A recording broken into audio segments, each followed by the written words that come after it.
sir. 7 months ago, there was this shock in the world after the appearance of ChatGPT. After that first initial reaction, what's the status of artificial intelligence today? Great question, thank you for asking. Yeah, as you say, there was a burst of activity beginning of the year, end of last year. ChatGPT burst on the scene. There was the initial tidal wave of exploration, and now we're at the stage where people are saying, how can we use this to add value? You know, once the experimentation has happened individually, how can we use this to add value for our organizations? And that's, you know, maybe it's worth pausing a little bit to say, you know, what is generative AI? ChatGPT is an LLM, a large language model. A large language model is the text side of generative AI. What generative AI does really well is it creates content. It makes new material. And that's in contrast to the older form of machine learning or AI, where it was about pattern recognition, classification, or recognizing historical patterns and making a prediction based on that body. The generative AI, LLMs, ChatGPT, create brand new content. And they create very human-like language. And the key point is, the language is very human-like, but the facts or the content may or may not be. So to address your question about, you know, where are we at the moment, people are introducing these sorts of tools into their daily workflows. The large tech companies are integrating these tools, and the things that used to take time, we're now having assistants basically give us time back. Okay, the following question is, what is the most common misperception about AI? So the most common misperception is there's this confusion that because it sounds like a human, it thinks like a human. So one of the wonderful, amazing technological advances, the language, the syntax, the grammar is correct. But just because the language sounds human doesn't mean the factual content or the reasoning is human. So one of the misperceptions is there's a tremendous confidence in the language responses, and that confidence is sometimes misplaced. Since for example, when some analysts or some journalists begin to use this tool and find mistakes, some of them go as far as saying, listen, don't take this too seriously because it is far from perfect. What is the right approach toward this situation? Yeah, I mean, both extremes are wrong. You know, ignoring it is wrong, and saying it's far from perfect, so it's irrelevant, and saying it's always 100% correct. You know, but both of those extreme points are the wrong answer. You know, the right answer is somewhere in the middle, as always.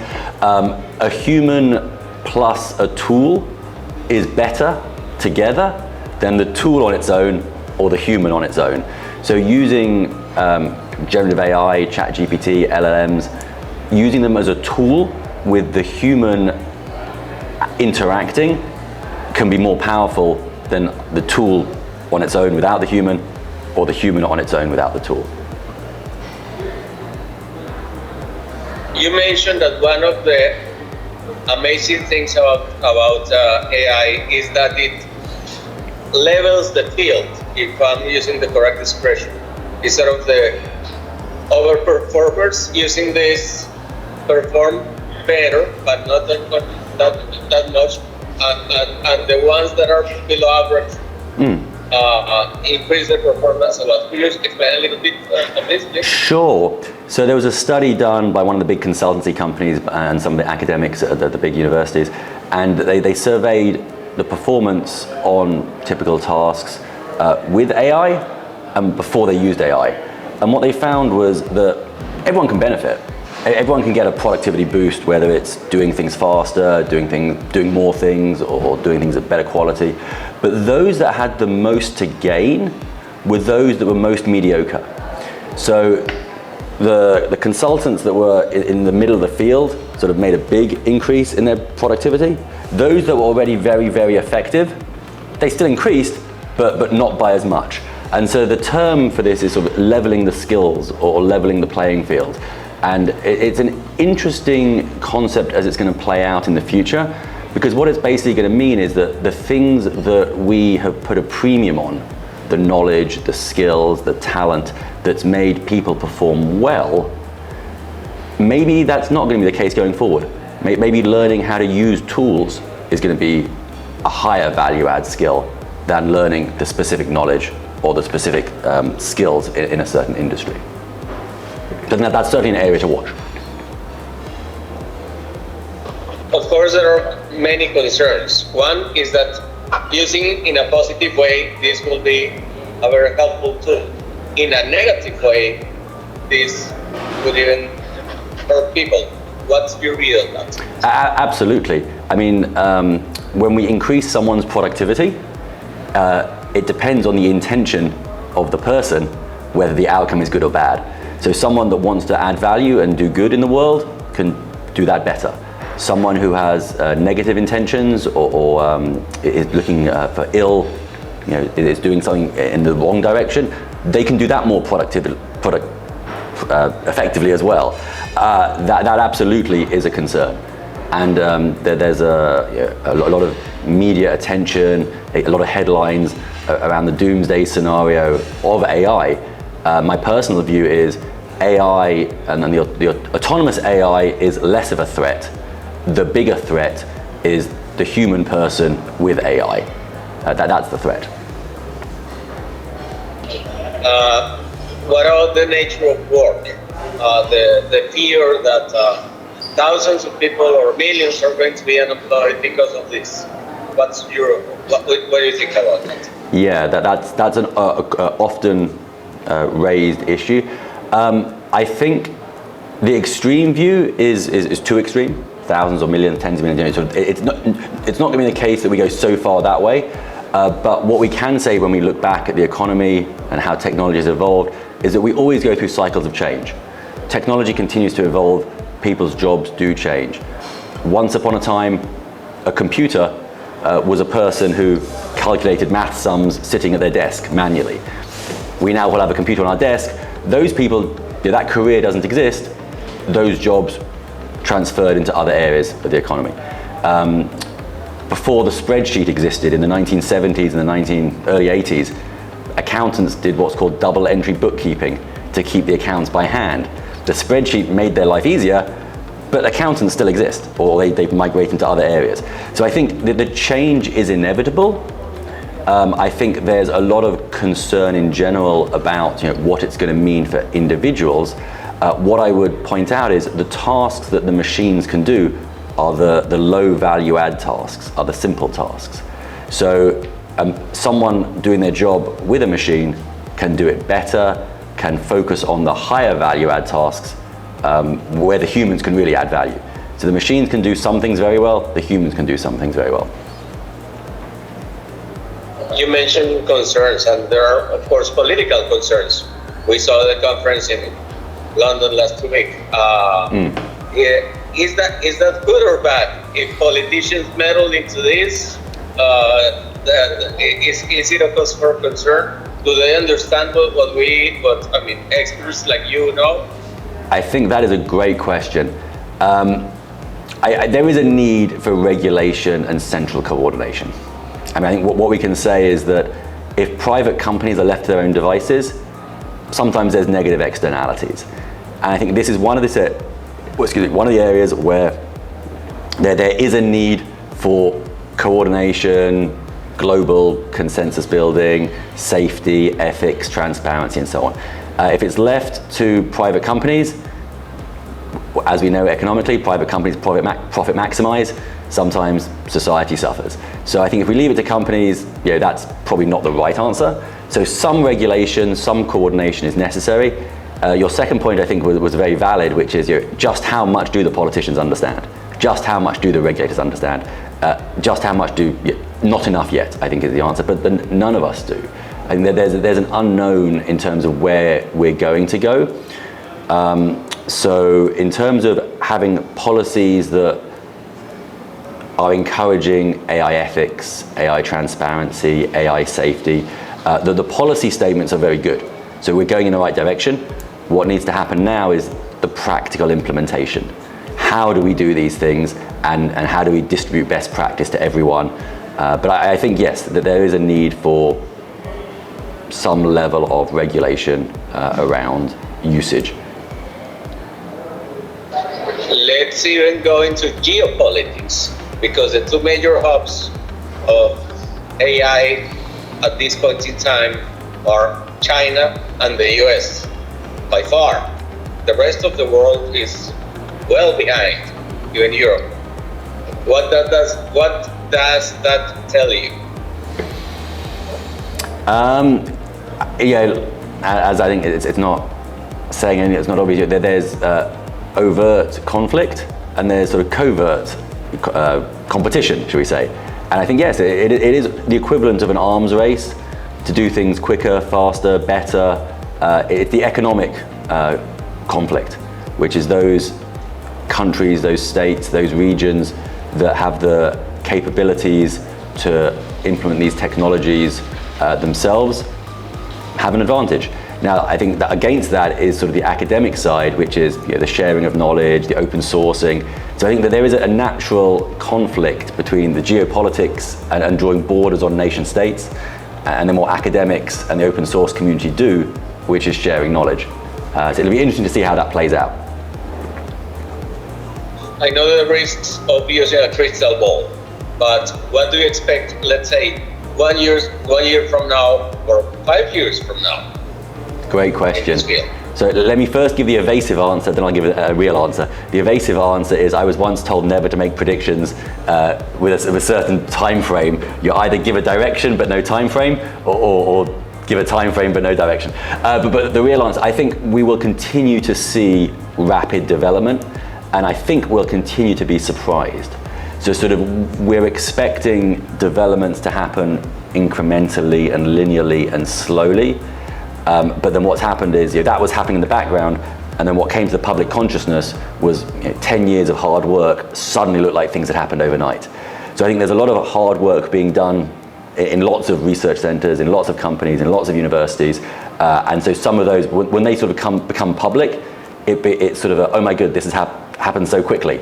But it's obviously the result of a lot of work that's happened slowly and incrementally over many years. But there'll be more of those evolutions, and so the capabilities of AI will evolve. And I think that the big thing, the real answer to your question, I think that you're looking for, is that we'll move from a world where it's purely data-driven, and we'll start seeing much more human interaction with the machines.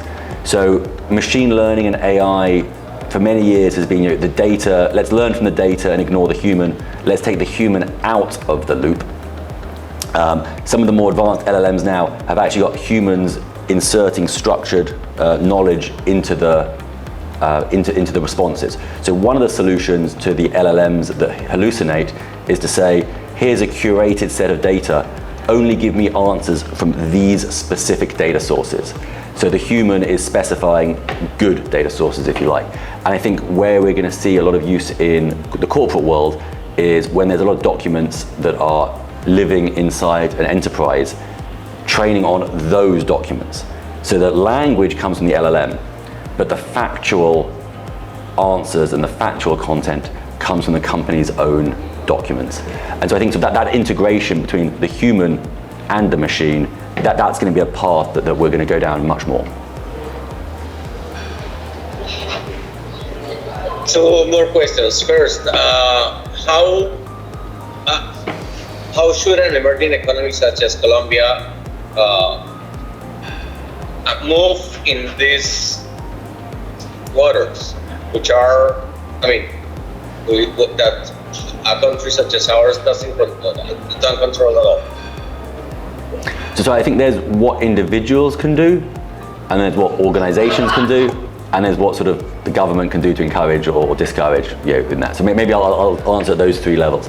So from an individual perspective, everyone's job entails some time-consuming, repetitive tasks.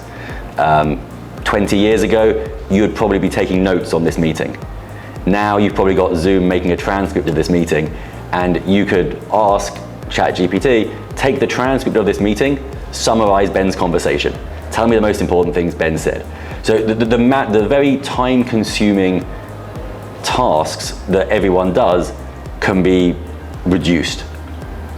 And the requirements for that are if they're frequent, if they're time-consuming, if they're low value add, those are candidates for tasks that can be helped.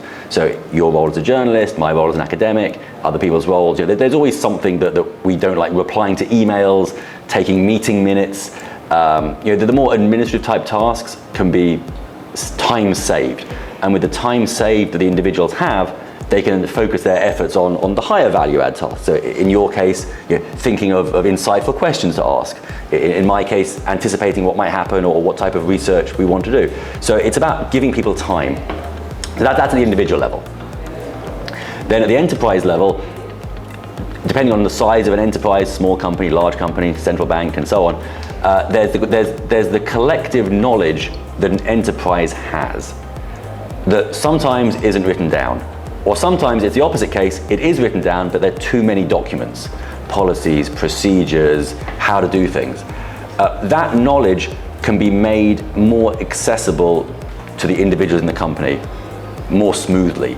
So if rather than having to look up a policy document, if rather than having to look up certain, where do I go to find this information, if I can have a quicker way of getting that information, that saves me time. So again, the message is time. What is it we can do to save individuals' time and save enterprises' time to allow us to do the higher value add tasks?